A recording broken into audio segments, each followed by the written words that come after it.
ባለፈው ጊዜ እንደተመለከት ነው አብርሃም ልክ እግዚአብሔር እንዳዘዘው ነበር ያደርግ የነበረው። ቤተሰቡን በጽድቅና በትክክለኛው መንገድ ምን ያደርግ ነበር? ይመራ ነበር። ይህንንም ያደረገው ደግሞ ልጁ ከተወለደበት ጀምሮ እስከምን ነበረ? እስኪያ ገባ ድረስ ኃላፊነት ነበረበት። ያንን ኃላፊነቱን በሚገባ ተወጥቶ ነበረ በቤተሰቡ ላይ።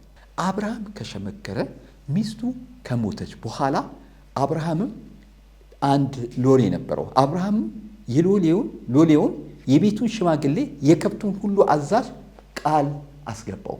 ምን አይነት ቃል አስገባው መሰላችሁ? ልጄን ከከናን ሴቶች ሚስት እንዳያገባ ሚስቱን እሱ ከተወለደበት ከአገሩ እንዲያመጣ ነገረው። ከዛ በኋላ ደግሞ ሎሌው የተናገረው ነገር ምንድነው? አይ እምቢ ብሉኝ ስለው አይ እግዚአብሔር መልአኩን በፊትህ ይሰድልሃል አለው። ልመልሰው ሲለው በፍጹም ልጄን እኔ ወደ መጣሁበት ቦታ እንዳትመልሰው፣ እግዚአብሔር ይህን ምድር እንደምወርስ ተስፋ ቃል ሰጥቶኛልና ከዚህ ቦታ ላይ እንዳትመልሰው ብሎ ሲናገረው እናያለን። ሌላው ሎሌው እንደታዘዘው ሚስቱን አብርሃም ከተወለደበት ሀገር አመጣለት። ይስሐቅም ያመጣለት ሚስቱን ርብቃን ወደዳት፣ ሚስትም አደረጋት። በእርጅናው ዘመን ራሱ ያደረገው ነገር ምንድነው? አብርሃም ልጁ ላይ ያገባው ነበር። እስከ ሚስት እስኪዳር ድረስ እስኪያገባ ድረስ አብርሃም በልጁ ላይ ኃላፊነት ነበረበት። ልጆቻችንን ወይ ቤተሰቦቻችንን የኛ ኃላፊነት እስከ መቼ ድረስ ነው? ልጆቻችን ከተወለዱ ከ8 ቀን የጀመረው ከዛ በኋላ ደግሞ እስከ ጋብቻ ድረስ እስኪያገቡ ድረስ የኛ ኃላፊነት ነው። እኛ ስር ያሉ ስለሆኑ የኛ ኃላፊነት ነው እና የሚያስፈልጋቸውን ነገር በሙሉ ማድረግ አለብን። ይስሐቅም ከአባቱ ብዙ ስለተማረ አንድ ነገር አላደረገም። አብርሃምን አይ ሊሰዋው ሲል አትሰዋኝም እንዴ ብሎ አልተገዳደረም። ራሱን ጉልበትም ቢኖረው ከአባቱ የበለጠ አሳልፎ ሰጠ። ከሱ የምንማረው ነገር አለ። ምን ያህል ቤተሰቡን በትክክሉ ጽድቅና ትክክል እያደረገ እንደሚመራ። ያን ብቻ አይደለም ደግሞ በሸመገለ ጊዜ ሚስትም ራሱ ሲያመጣለት ኖ አንተ ሚስት አታመጣልኝም አላለው። አንተ ሚስት አታመጣልኝም ብሎ አልተናገረውም። አባቱን ይታዘዝ ነበር። ከመጣለት በኋላ የሚገርመው ነገር ምንድነው? በጣም ደስ የሚለው ነገር ምንድነው? ስለ ይስሐቅ ሲናገር ይስሐቅም ባያት ጊዜ ምን አደረጋት ይላል? ወደዳት ብሎ ይናገራል። ልጆቻችንን እንዴት ነው የምንመራው? ከአብርሃም ምንድን ነው የምንማረው? አብርሃም ከልጅነት ጀምሮ ልጁ እስኪያገባ ድረስ ቤተሰቡን በትክክል ይመራ የነበረ ሰው ነበረ።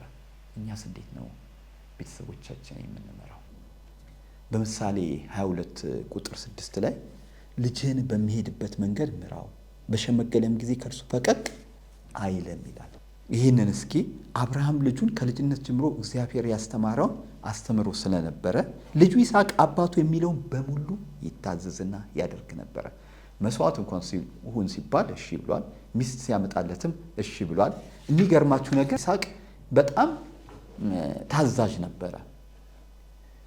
በጣም ታዋቂ የሆኑ የእግዚአብሔር ሰዎችም ራሱ ልጆችን በልጅነታቸው ማስተማር ምን ያህል ጥቅም እንዳለው የተናገሩትን የአንድ የሁለት ታዋቂ ሰዎችን አባባል ልንገራችሁ።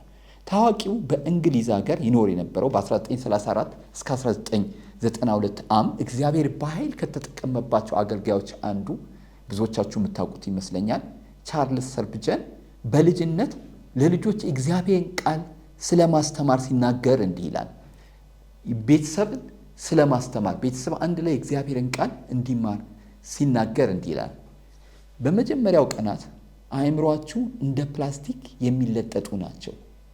የመጀመሪያው 7 ዓመታት የቀረውን ዘመናቸውን ሁሉ ይቀርጻል። በማናቸውም ሁኔታ ቢሆን በመጀመሪያ 12 ዓመታት የእግዚአብሔርን ቃል አስተምሯቸው።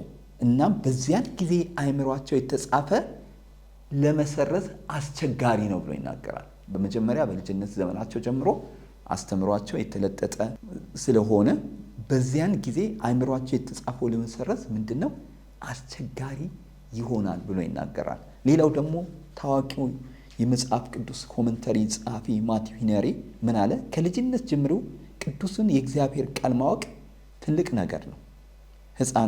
የህፃንነት ዘመን የመማሪያ ጊዜ ነው። እውነተኛውን ትምህርት ሊያገኙ የሚችሉት ከቅዱሱ የእግዚአብሔር ቃል የተማሩ ናቸው ብሏል። እውነተኛውን ትምህርት የሚያገኙት ከምንድን ነው? ከቅዱሱ ከእግዚአብሔር ቃል የተማሩ ከሆኑ ነው